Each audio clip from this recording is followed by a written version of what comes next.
اما جا داره که در مورد دهه ذوالحجه فقط یک تذکر بتون بی که ما در بهترین دهه قرار داریم.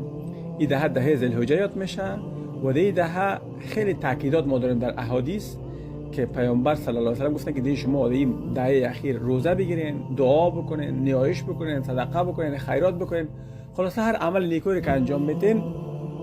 امی دهه ذوالحجه بسیار دهه مبارک است. ما شما دمی دهه بخیر قبل از عید روز عرفه داریم. روز عرفه بهترین روز برای گرفتن روزه است.